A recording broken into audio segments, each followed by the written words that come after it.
Our fight to eradicate corruption, maladministration, unethical leaders, and the abuse of taxpayers' money by those in power continues.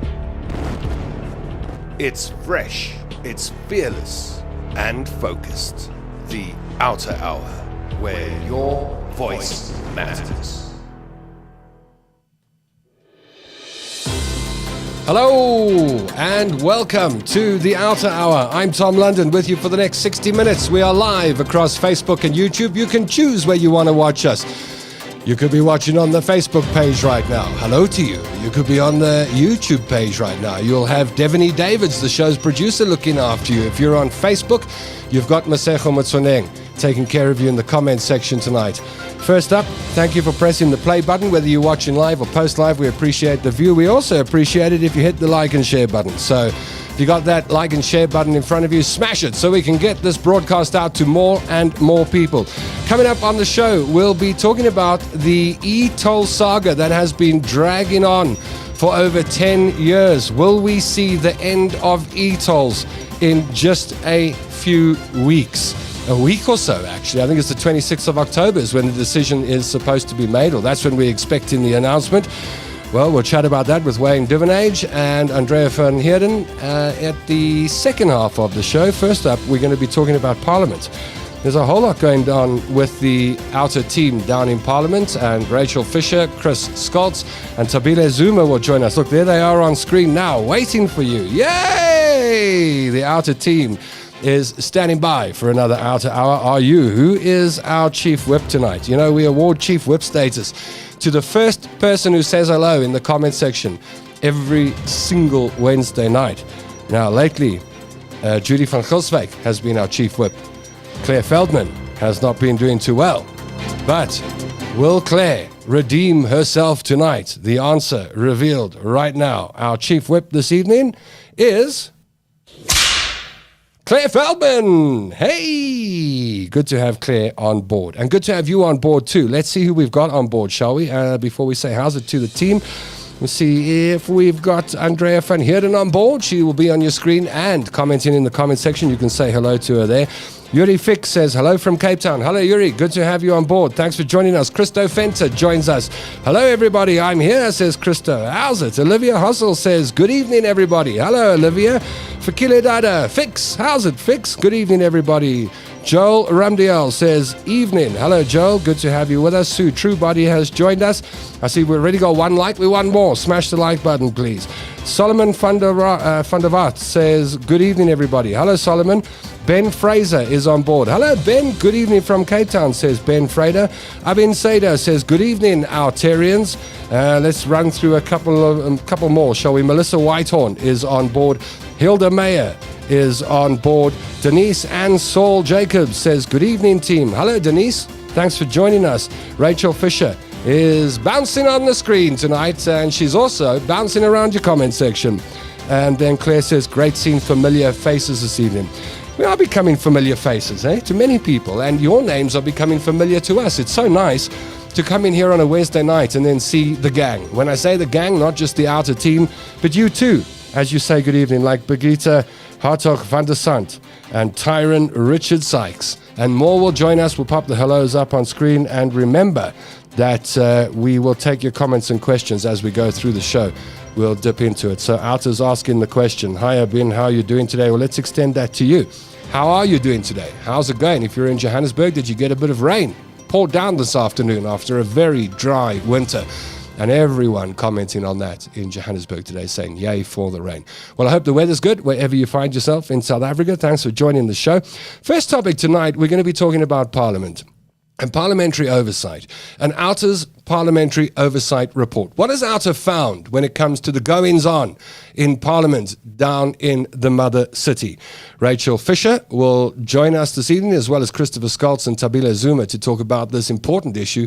What are our parliamentarians, our members of parliament, doing for you? And if something's broken, what is it? Let's discuss it on this OUTA Hour now. The production team at OUTA produced a short video explaining the role of Parliament and where it may be broken or going wrong. Let's take a look at that video prepared by the OUTA content team. When we think of the Constitution and when we think of South Africa and how government works, there are three pillars or three angles of government. You've got the executive, which is cabinet and the president, and they kind of implement everything. And then we have parliament. Parliament is supposed to represent the people and to hold the executive to account for the money that they are spending and the actions that they do. And then you have the judiciary, which is the courts, which is where you go when neither of the other two are working, and that's like the final space where the courts will tell you this is what the Constitution says, and the Constitution is the highest law in the land. So it's like a triangle, and at the three corners you've got that balance between the executive, parliament, and the judiciary. But what we have at the moment is a completely squished triangle, which has basically become a straight line, where the judiciary is standing strong, executive and parliament have simply almost become one. So we need to pull apart the executive and parliament to make parliament strong and able to hold that executive to account, and that way we can try and overcome the wasteful and mismanagement of funds which government is busy with. South Africa's constitution is known to be one of the best in the world.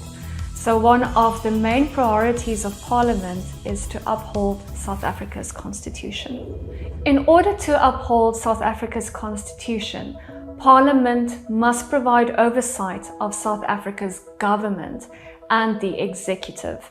This means that they must ensure that budgets are being followed, priority issues are being addressed, and service delivery and the needs of South Africans are prioritized. In summary then, one of the core items of responsibility of Parliament is to speak on behalf of South Africa's citizens. They must be the voice of the people.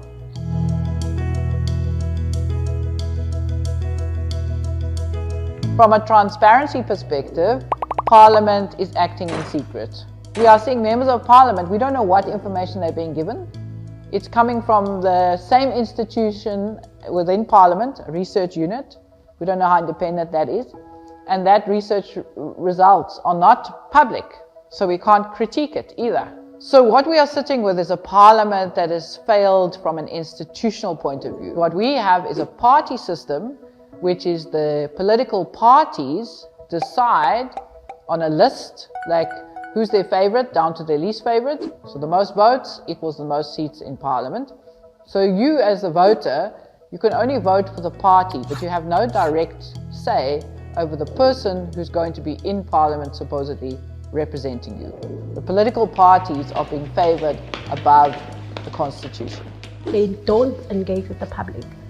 They serve their own interest in Parliament, in their leadership positions. And you see this by the lack of participation, or there is participation, but people's concerns are not taken into consideration. There's the reason why we want to have a Parliament where people can engage, where they can address the issues of the people at local level, what is happening in our communities. But you don't find that. There's no engagement with people. They're not representing the needs of our people. So they are far removed from the situation that is happening at the ground. I don't know how many people watching this video would even know where their Member of Parliament is, or how to contact them, or even where to go to look for that information. I think we have this perception that Parliament is untouchable gods, and I think there's also a lack of understanding from citizens the role of Parliament. What is important, as much as we emphasize in the role of Parliament, it's also very important to start emphasizing that people engage with Parliament. In order to fix the number of structural issues we have identified with Parliament, OUTA strongly motivates that Parliament prioritizes public education. Parliament should also improve public engagement. This is done by a number of ways. The public can submit queries to Parliament. they can actually attend and view parliamentary meetings, and they can directly contact their local members of parliament. But if the members of the public do not know how to do this, then Parliament essentially fails at its public engagement. This is therefore a two-way street. The Organisation Undoing Tax Abuse firmly believes in the promotion of access to information. That is why it is so crucially important for Parliament to ensure that all its doings, its happenings and publications are open and accessible for the public to view and interact with.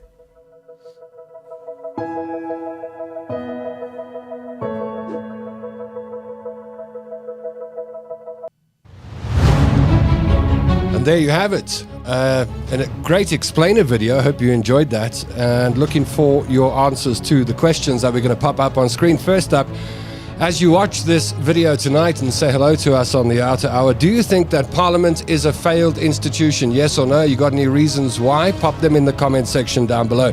We'll put them up on screen. Any questions you got for Rachel, Chris or Tabile? Pop them in the comment section as we get going with the report on the OUTA. Well, OUTA's Parliamentary Oversight Report. Let's say hello to Rachel Fisher first, shall we? And say, how's it to Rachel? Ask her how she's doing down in the mother city. Hello, Rachel. Hello, Tom. It is going very lekker. Good, good, good. Rachel is OUTA's Parliamentary Engagement and Research Manager. And Rachel, we're here to talk about the Parliamentary Oversight Report. Why does OUTA publish this Parliamentary Oversight Report? Tell us a little bit about it. So this is our fourth report. We started in 2019, and the reason being is holding oversight over those that should be holding oversight of the executive. You know, Organisation Undoing Tax Abuse, and because we're effectively paying for the MPs, we want to make sure that they do what they are supposed to do. Now, Rachel, what issues has the Parliamentary Oversight Report uncovered? What have you found out? Well, there are a couple, and I actually want to say as a disclaimer, if I may, Sure. that just because we are critical of Parliament, it doesn't mean we hold Parliament in contempt. We also see this as our duty. But yes, our findings do still show that ministers dodge attending meetings, and we would like them to attend more meetings so that the portfolio committees and the MPs ask them very important questions. You know, if we consider even with Gwedi Montashi and mineral resources and energy, what is happening on that front? We find that public participation is still a tick box exercise. Some of the committees go through the motion, but they're not really vested into getting critical engagement from the public.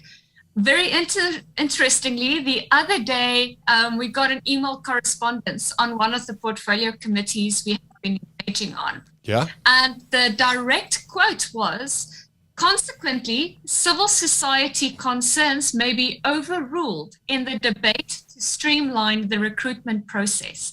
Now, this is with regards to the commissioners for the Commission of Gender Equality. That just shows you to what extent they might hold the public's opinion in contempt. Now, you know, we say we're a bunch of civil society organizations and specialists. You know, out to us. I believe we've got valuable insights that could help them in their oversight role. Let me ask Tabile Zuma, bring Tabile into the conversation and ask Tabile, the Parliamentary Oversight Report is based on the Auditor General of South Africa's findings. What are some of the examples you've got for us, Tabile? Good evening, Tom, and good evening to our supporters. I'm well, thanks. Our Parliamentary Oversight Report looks at the Auditor General of South Africa's audit outcomes. We know that the Auditor General has a mandate to audit departments and state-owned enterprises to see if they comply with the Financial Management Act as well as the Municipal Financial Management Act, of which these two acts regulate financial spending in South Africa. So the observations that we have seen in our report is that, for an example, OCTA for 2 consecutive years have received a qualified audit this might seem like qualified as in good. It's not good at all, is it? Eh? Yeah, qualified means bad. Yes, it's bad. We also looked. The observation from our report also looked at the key service institutions such as health, education, transport, as well as some of the departments like Home Affairs. Those departments have, for 4 consecutive years, received a financially unqualified audit outcome, and this means that they have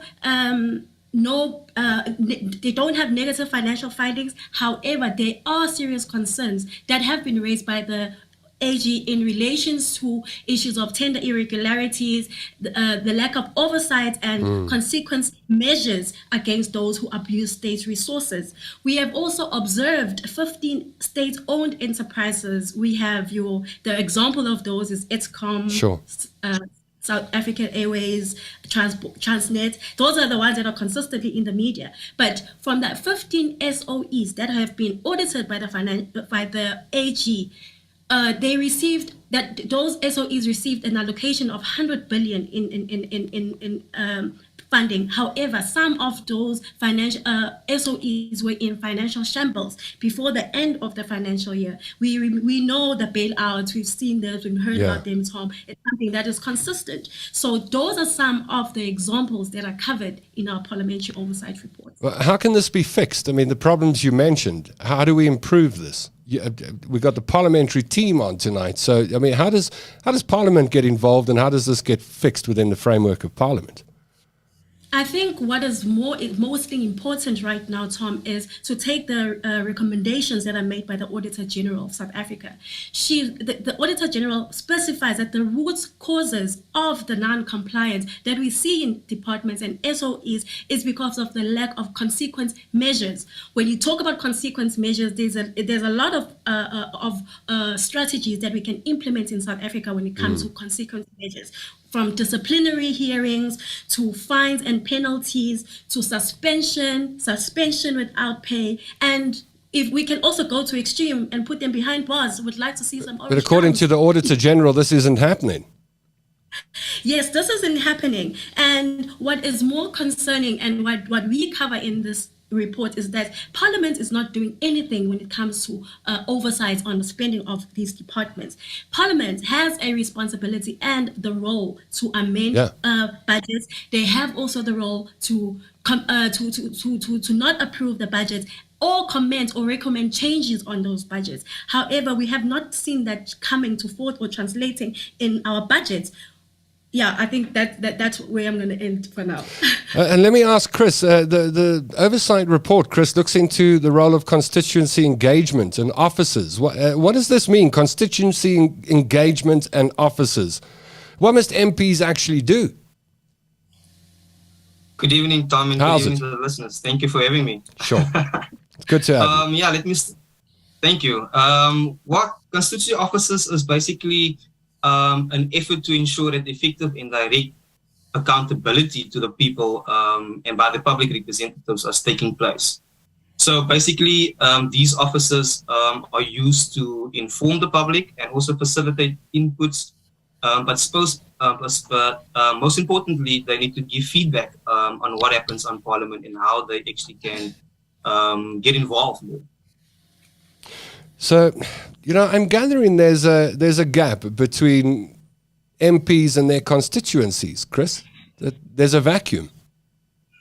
Feels yes, like absolutely. it. No, absolutely. Our research actually found in some areas it's operated through ward councillors or ward officers. Yeah. And through that, they also work directly with members of Parliament.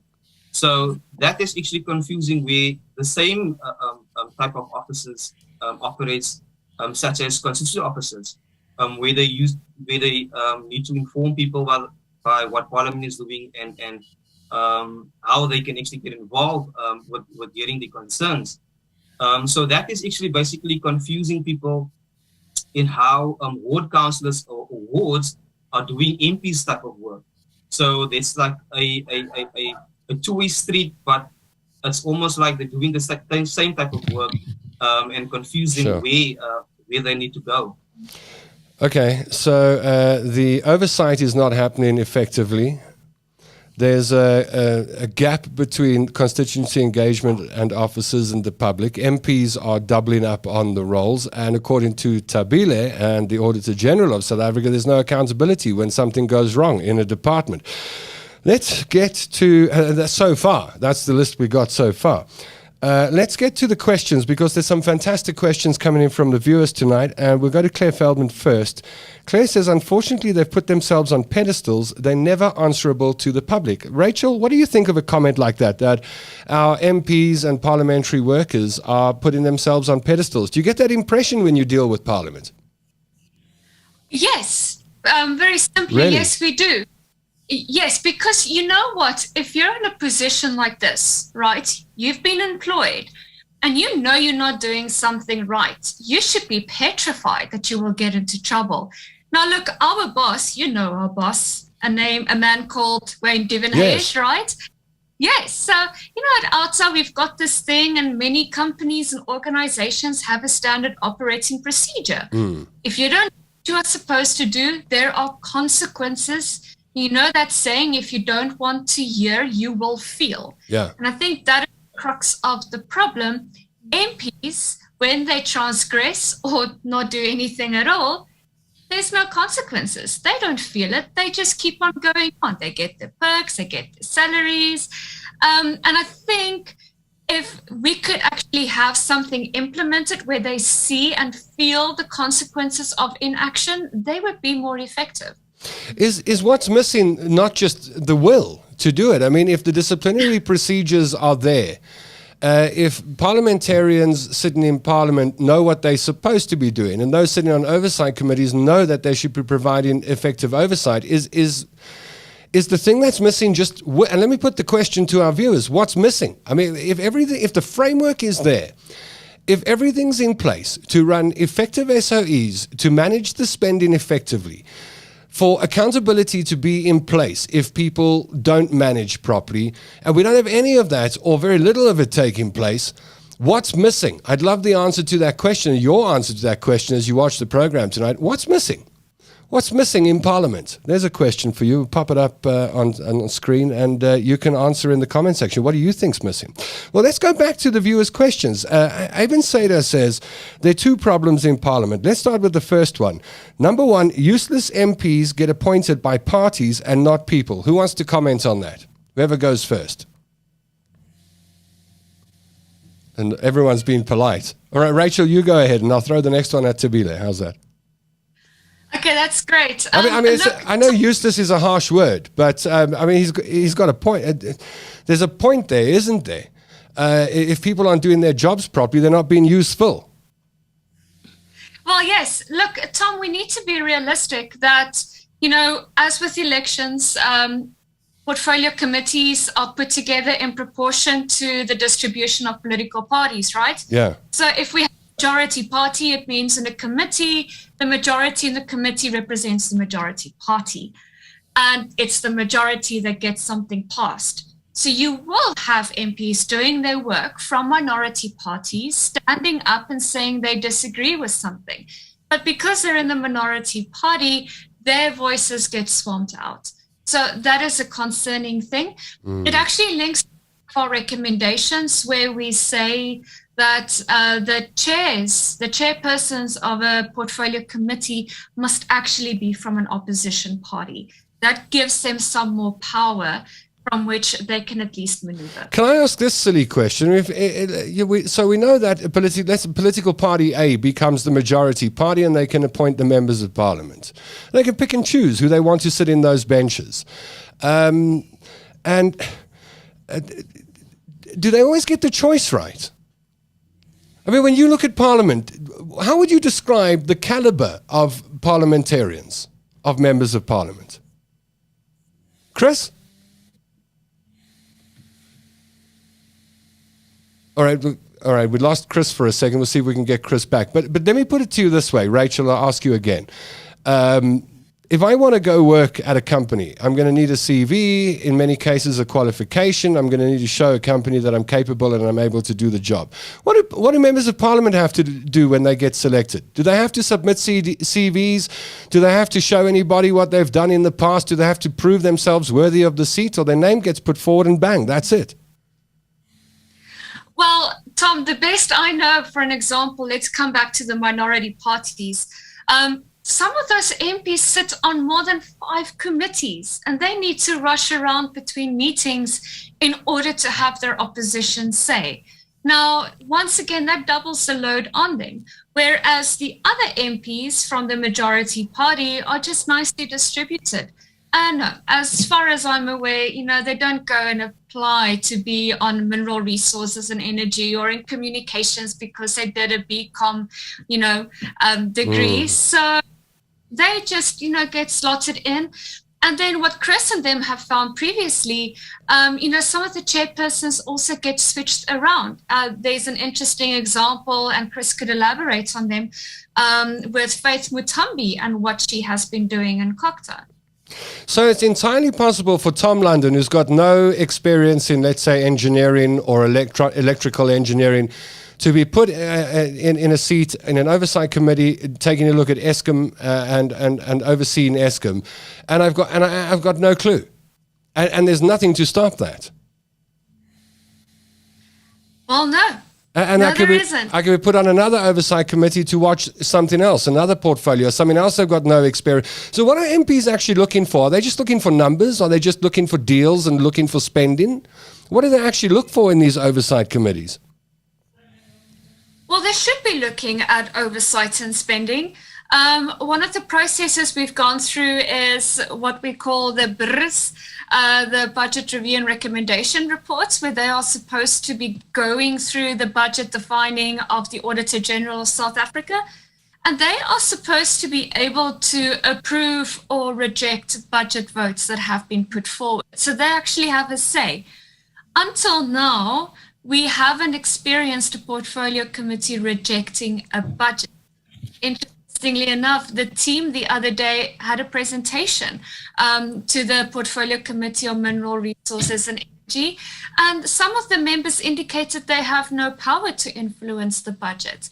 And actually on Parliament's website, it says they do. So just a big rubber stamp then. Bang. That's it. Rubber stamp it. Exactly. Rubber stamp is the term we use in the report. Oh, really? Okay, here's the next one from Abin. This floor crossing story and deals with dubious coalitions must stop. Do you see a lot of that, Chris? Deals? Yeah, absolutely. We can see them, how they actually portray in the media or even outside. Internally, we can see what's happening on YouTube. We see how the virtual and hybrid sittings have been taking place. But coming back to the question that you've asked about the caliber of MPs, what we've been seeing, or what the public has been seeing, is the fact that MPs are being put in positions, for example, they call themselves cadre, this cadre deployment and things like that. So examples such as if you've been knowing a lot about the ANC and you've been like a senior member of that political party, they put you in places where you can influence and keep the public happy, or keep the community where you're coming from through a constituency happy. And such influence are taking place. But I must say also, some ANC or some other members of parliament do have qualifications, but however, these qualifications or knowledge about these skills are not being actually used when they tackle very serious subject matters for that matter. Alex Helzove says that most MPs should be embarrassed by their unprofessional conduct and poor performance. On the back of that comment, I'm just going to mention, we look at institutions like Eskom, where only recently the general public has been exposed to the composition of the board. I suppose if we went along and dug down deep as an ordinary South African, we could get all that info and find out who the board is and go to the website. But, we got busy lives. And we assume that competent people will be appointed to the board of an SOE. And then recently, a lot of chatter on social media, we're going to hold on, just before the Eskom board was reconstituted. hold on a moment, we've got medical doctors here. We've got people that have never had any experience in running power utilities, nothing at all. And a board full of people who seemingly have zero experience in dealing with the situation we called Eskom.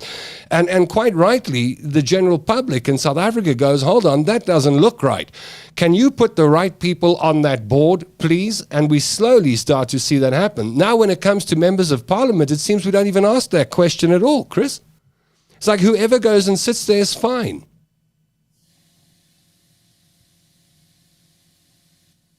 Rachel, any absolutely. Yeah? Sorry, we lost you for a second. Continue. Yeah. Sorry.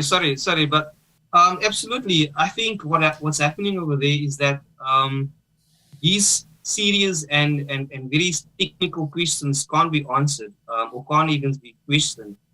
Sometimes the minister, and that's what happened in Parliament. There's various committees that have the same mandate and same oversight role. So you see in plenary sessions that these questions are almost simultaneously the same. But however, what we've seen recently in some debates is that the way these questions are being answered, in the form how it's being answered, that is also a technicality in some of the rules that Parliament also looking at. We asked you a little earlier on if you believe that Parliament has failed. Here's the answer that you gave us. Hilda Meyer says, yes, they fail. Melissa Whitehorn says, yes, no communication to the public at all. Perhaps you could pick up on that, Rachel.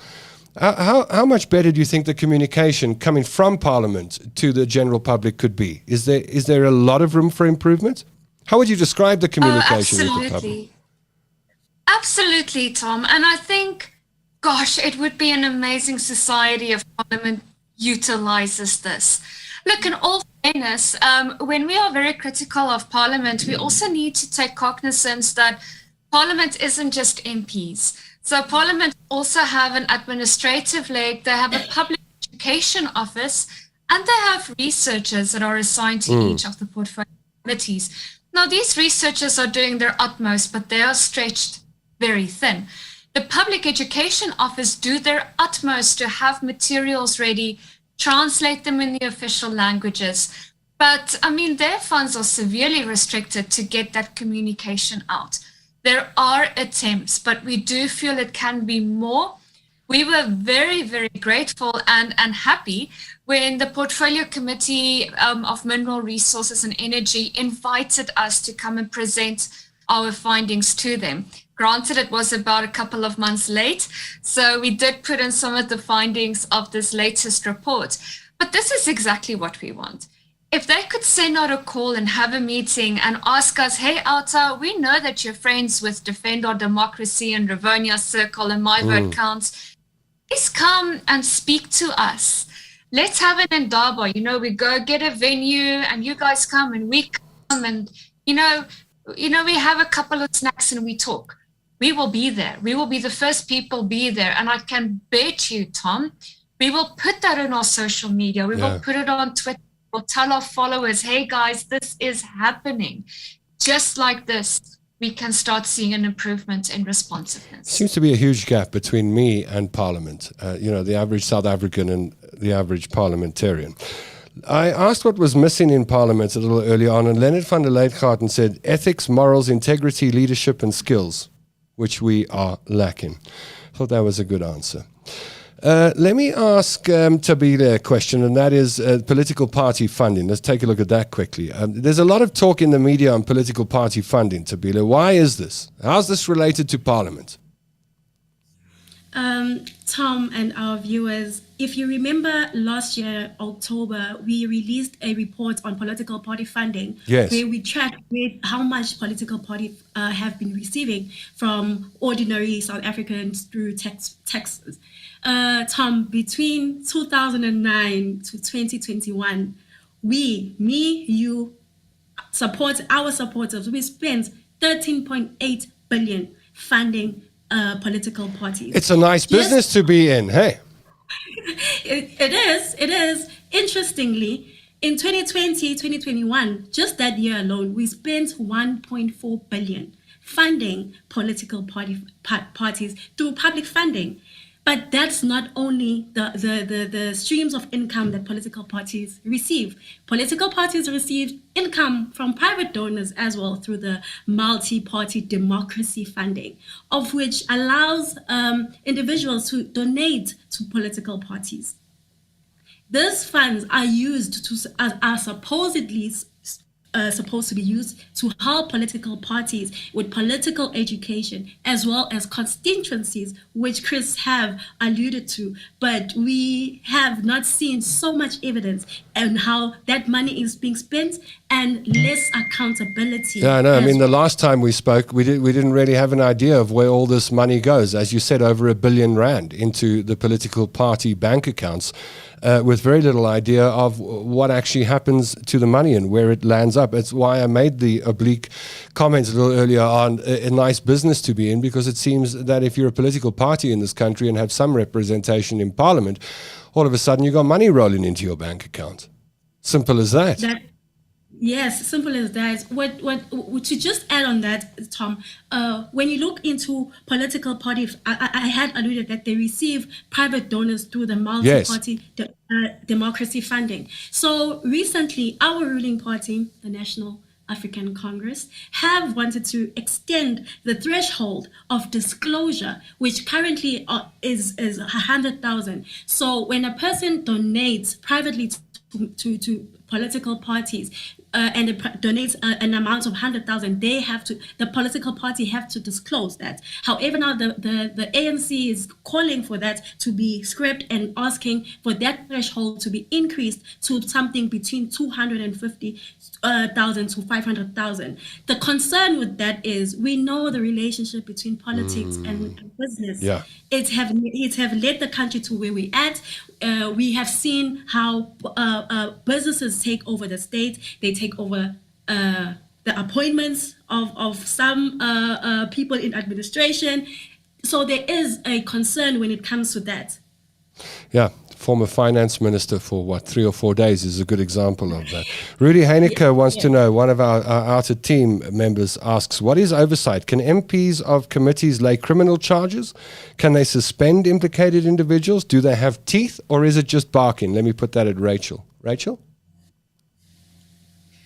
Well, unfortunately, like any bureaucracy, there is massive red tape and processes to be followed.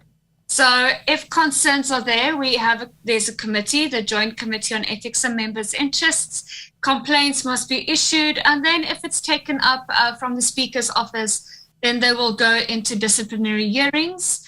And then depending on what the outcome is, the penalty will follow. We haven't seen very harsh penalties or as often as we would have liked to see. In many cases, we looked last year, there was an instance with Julius Malema where he made a few rude comments to a judge. And then ultimately, he just has to go and apologize in front of the National Assembly. Now, one of our supporters mentioned about the lack of a moral compass. If you don't have a moral compass and you do something wrong and your only penalty is to apologize, I mean, what's going to stop you from doing it again? I mean, apologizing if you don't care. That's easy. You can sit on your hands and say, apologize, and then have your fingers crossed like that. I was just looking at a comment here from Kara. It's a bit too long to put on screen, but Kara was talking about psychological profiling of members of parliament, because Kara's assertion is that when you take a look at these positions of power, you find that the sociopaths naturally gravitate towards centers of power. So we don't always get the best human beings sitting inside those parliamentary seats. I mean, am I being a bit unfair? Is Kara being a bit too harsh when we say, hey, we could use more, let me use the word decent people in our political structures, our parliamentary benches? I mean, you meet these people, you talk to them. What are parliamentarians like? Chris? Thank you, Don. I mean, you do get the MPs that really they're easy to go with. They listen to your concerns. As you can see, and what we can also find out in the Zondo Commission, what his observation was, is that they listen more closely to the working groups or what they will prioritize. But you do find MPs that's working hard. They do long hours. They're on the ground.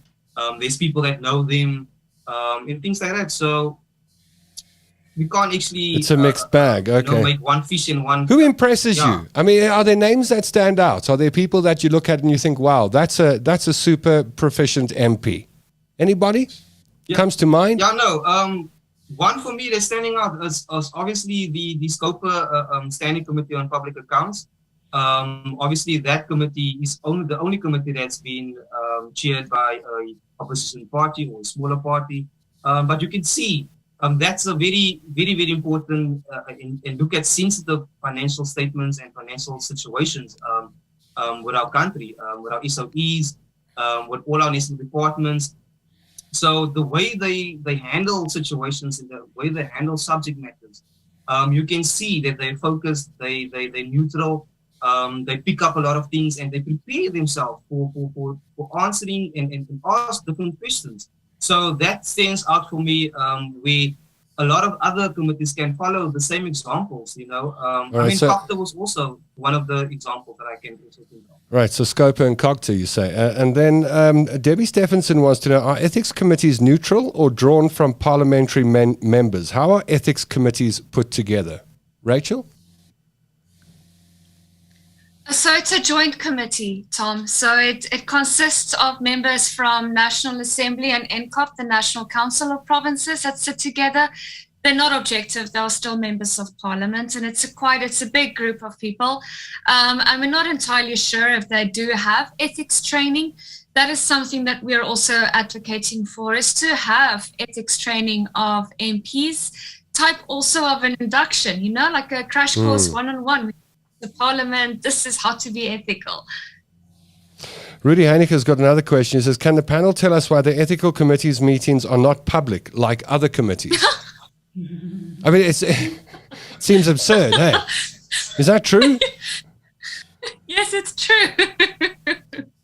We can't study their minutes. Every time we just see tabled reports, but I know that's interesting. You should think it is public, but then you think, well, maybe if it's public, half of the dirt won't even get discussed because maybe they're too ashamed the public's going put to it on respond. record.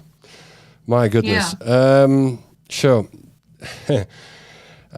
We've spoken about electoral reform many times on the show. Is that what all of this leads to? Is that there needs to be massive electoral reform?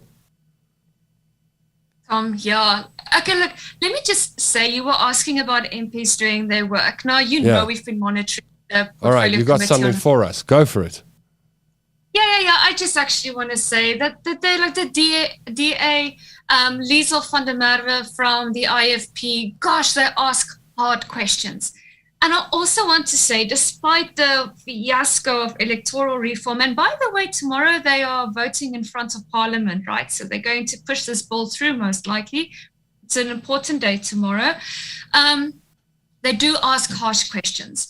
But it's exactly that. It comes to your previous question, Tom, as to the representatives within Parliament. Do they have the skills and abilities? We elect our members of Parliament. Those are closed party lists. We vote for the ANC and then they decide who are the MPs. This is why we do want electoral reform, because then we elect the representatives to go and sit. So we could actually point them out. I know where you live. You live there in Pretoria, Garsfontein. I'm going to get you if you don't do what you are supposed to do. And I see a number of our viewers saying that they'd like to vote for the president too, like have a separate vote. Who do you want to be the president? Seen a number of those comments come up tonight where South Africans actually choose the president by name and the political party doesn't hold a conference, and that's who we are stuck with, for good or bad. I think we'll end this viewer comments segment with Kara Rack's comment saying, name honest politicians. Hell, ethical training and committees, we don't even have that in most workplaces.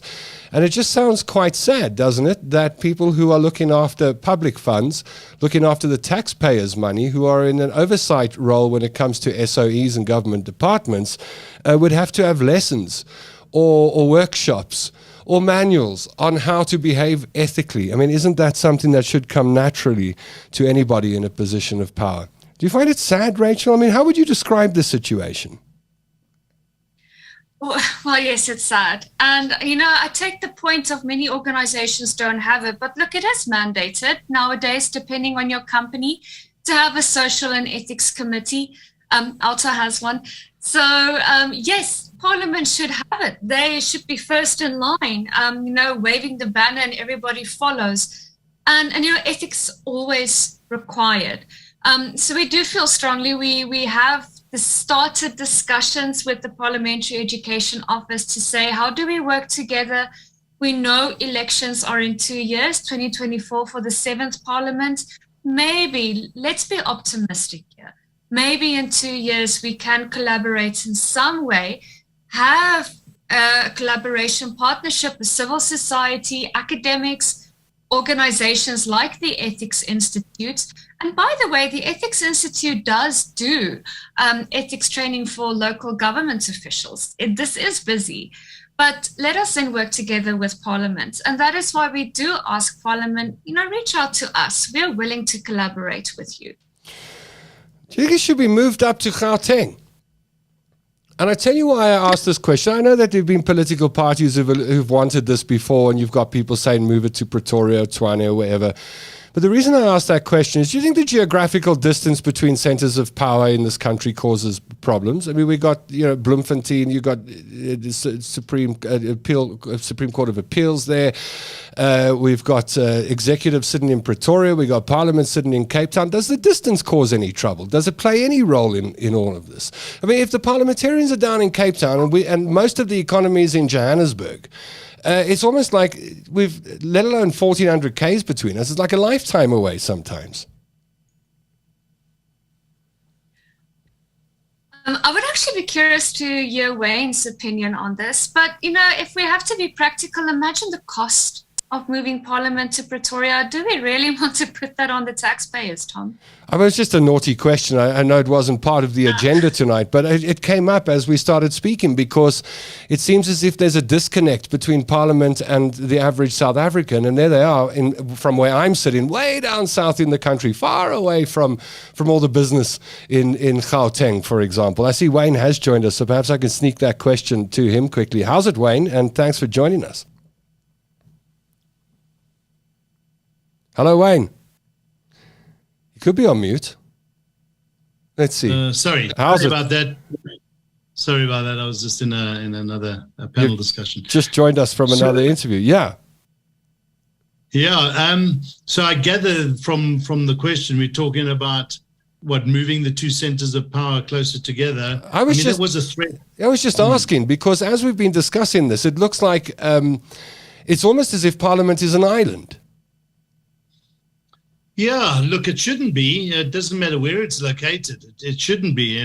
Parliament worked very well in the Madiba years and the years during Thabo Mbeki.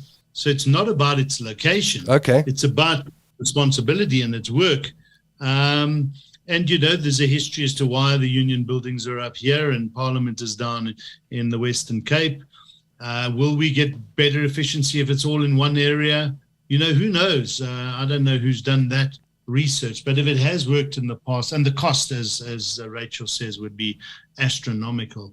And I guess if you ask parliamentarians, where would you rather live, in the Western Cape or Pretoria? I can tell you what the I know what my answer would be as well. Here's my suggestion, a little naughty maybe, but I think we should place, and I'm being tongue-in-cheek here, but we should place Parliament in some of the really bad areas that need a lot of upliftment. So we can do 5 years in Hillbrow. Start there and see. No, put them in the Karoo. Make the Karoo a place where people should want to go and live, and let's start some getting the economy going in these places, or in the worst municipality in the country. Yeah. Let's go put them there and move them around for the next few years. Stick Parliament in Mfuleni for a while. Then they can move on to the next place.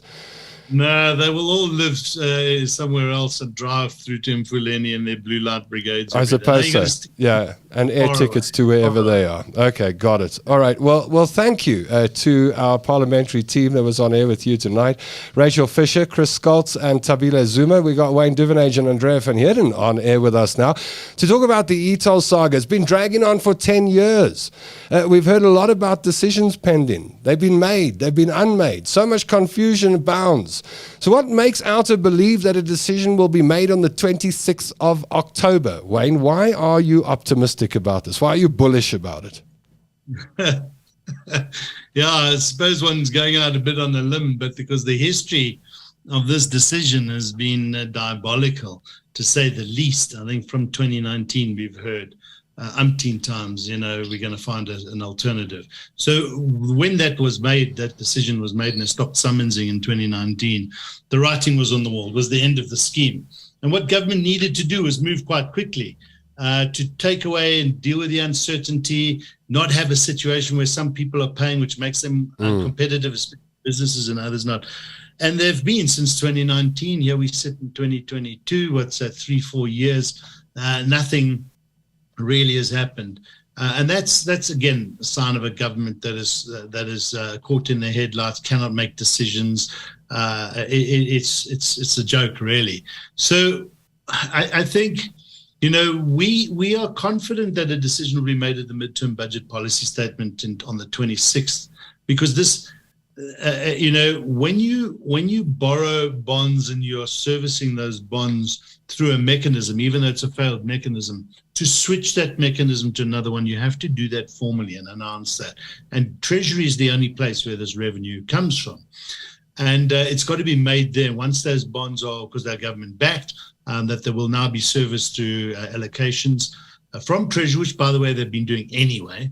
Then it gives the opportunity for the bondholders where the debt sits to be comforted, and then you reverse the decision on the ETOL matter. So that's a formal process. And there have been utterances of this lately, quite a lot strong. It's coming from not only the Minister of Transport, but the Minister of Finance and other areas. So we believe it's imminent. What that means and how quickly they formalize the reversal of these roads as declared as toll roads in the regulations, that's still got to be seen. But the reality is, as I've always said, the decision's already been made for them by the public. They are not getting the money from the public. They haven't been doing so for years now.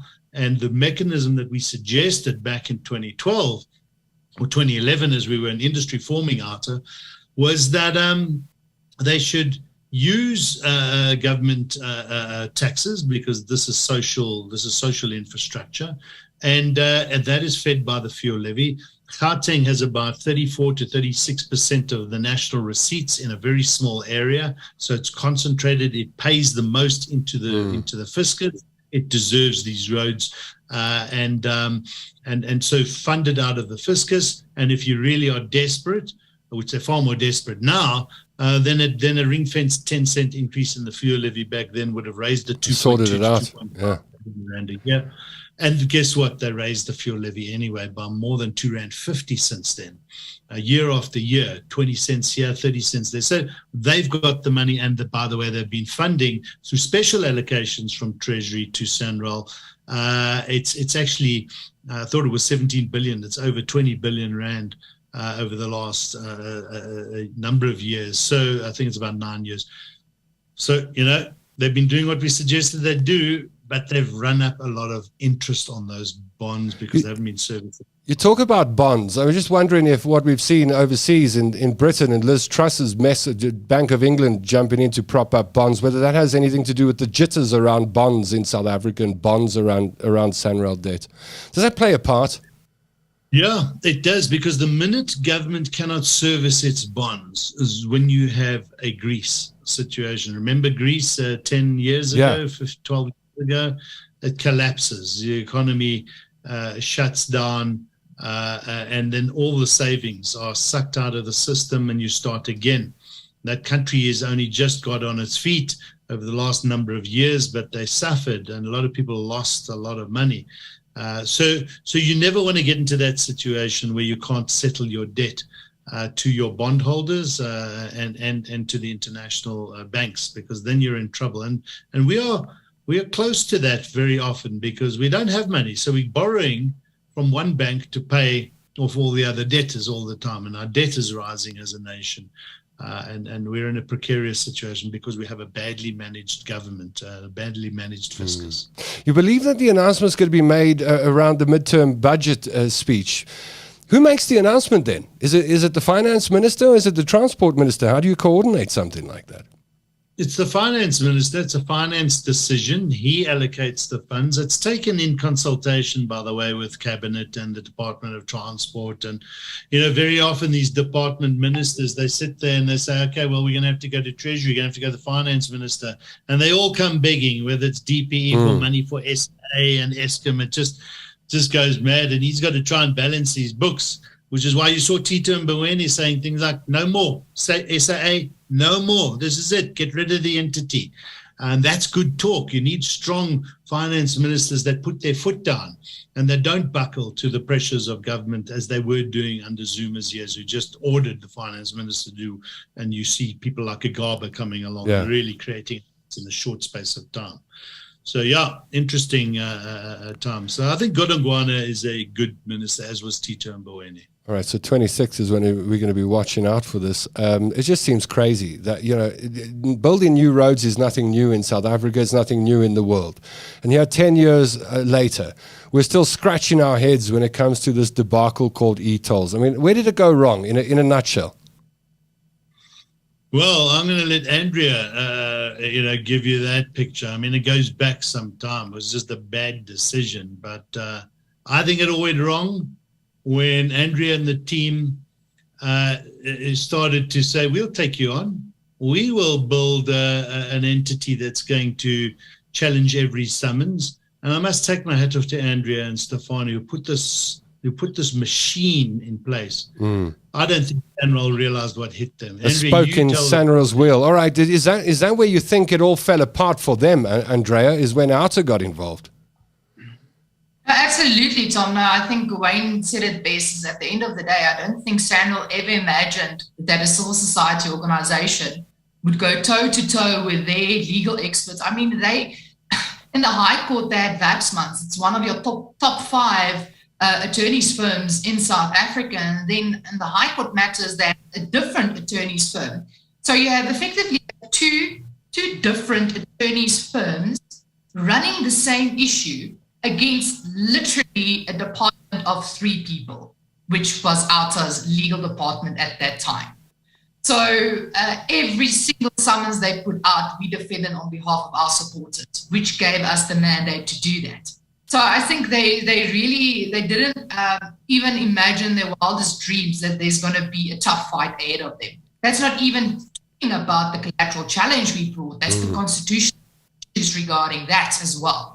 So, I think they, after our 2.5 years litigation against Sanral in 2019, their board was forced to stop the collection of e-tolls through summonsing or the civil collection procedure because they were incurring mountains of money. I really think they thought this is going to be easy. They're going to summons people, go to courts. And didn't see the resistance coming. Yeah.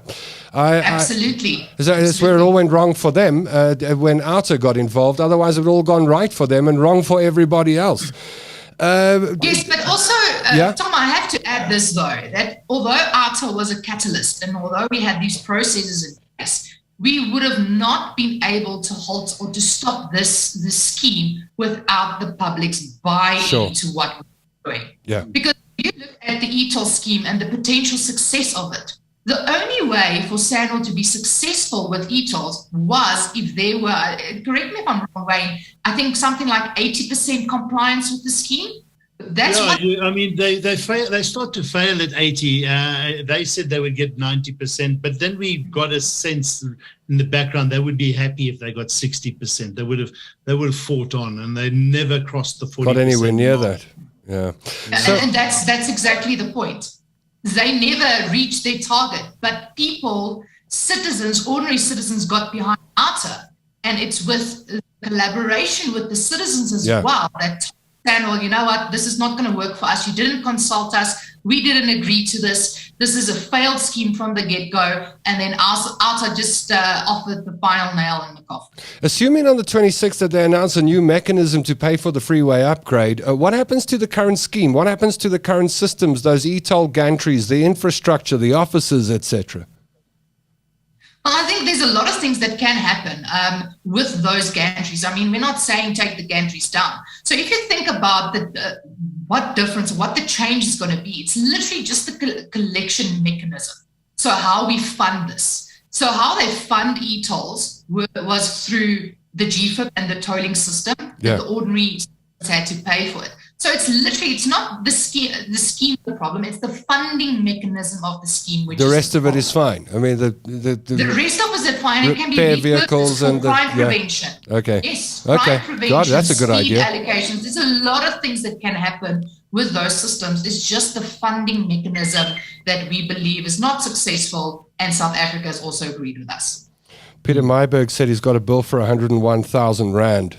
Wayne, any comments on that? Are you sitting with big bills? Don't pay, don't I worry guess. about it. Don't worry about it, Peter. It's not going to happen. We've got companies that have got bills of 20 million Rand. They're not paying, and we've been there. We've defended them. We managed the mandate on their behalf. Put it that way, Andrea and the team.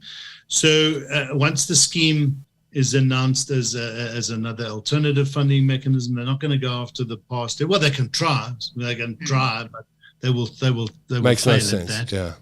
No, and those who've paid, we get this question often: will they get refunded? Not at all. It's Doubt not going to that. happen. Yeah. Yeah. So I think look, there's no one issue that where you to the question where did it will go wrong.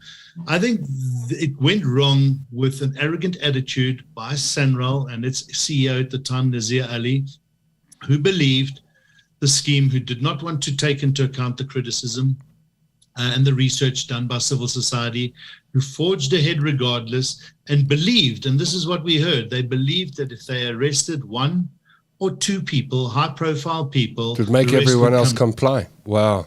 And that's not how you run a country, and that's not how you enforce laws. No. And then they underestimated the power of the people. And this is the biggest lesson in our new democracy for government. If you underestimate the power of the people, you will burn and you will crash. And on this scheme, they've crashed. And there are going to be others. Well, let's see. Next outer hour, we may have something new to report. Wayne, last question. We'll sneak one in. The Jacob Zuma's case, the latest. Have you got any comments on that? No. I think that's going to take a little bit more time unless Andrea wants to give some input. The legal team's closer to Andrea, to that. no pressure. Cool. No, I'm not going to shoot myself. Okay, all right, we'll wait. Okay, we'll wait. I mean, it's a classic case of Stalingrad tactics. He's just milking the system. It's not going to play out that way forever and a day. So let's watch this space. Lots to talk about there. Any last thoughts before we say goodbye for the night, Wayne? No, just that it's extremely busy. It doesn't stop coming at us. And the recent report put forward by the Parley team on Parliament's failure, the fourth in a series now, 4 years in a row, getting better each time. Well done to the team. So much being uncovered by the investigations team and the project managers. Great stuff happening in Watercan as we as citizens take up the baton of doing the work that government should, but for the right reasons. And this team is incredible. The energy is high. They are, just working far too hard. I mean, we've got to watch ourselves. I know. I came into the office today and everyone was sitting like this. I said, "What's wrong?" And they said, "We're working hard, Tom." There wasn't even space for a conversation today. Yeah. This is exhausting work, and we've got to be mindful of that. So that's our biggest challenge right now. So that's it. But thanks again to our supporters, and we just need more because we need more people. We can't keep putting this pressure on this 45-man team. We need 145. So if you are listening and you have friends and family who don't donate to us, you must punish them. And then tell them to go to outa.coza and hit the join now button. Thanks, Wayne. It's good to see you, and in good spirits too. Speak to you soon. The team up on screen now. Should we pop them up on screen? There we go. On screen now, the OUTA team on air this evening. Wayne Duvenage, the CEO of OUTA. We also had Andrea van Heerden, the senior legal project manager at OUTA. Rachel Fisher in your top right corner, parliamentary engagement and research manager. Chris Scholz, parliamentary liaison. And Tabitha Zuma, project manager in the accountability and public governance division, saying goodbye to you this evening. Thank you for joining us. And as I say goodbye to you, I wish you a week of happiness and joy and a bit of money and a bit of love. And hopefully if you need rain, a bit of rain. Johannesburg needed it. We got it this afternoon. Here's to a fantastic summer. And here's to seeing you next week at 7 p.m. It's a date. Don't be late. Every Wednesday night at 7 p.m. is when you join me and the OUTA team, and very often panel members and experts that join us to talk about complicated and interesting issues that we take apart on the OUTA Hour on a weekly basis. So have a lekker 7 days. I hope it's going to be good for you the week that comes. Until then, I miss you already. Our fight to eradicate corruption, maladministration, unethical leaders, and the abuse of taxpayers' money by those in power continues. It's fresh, it's fearless, and focused. The OUTA Hour.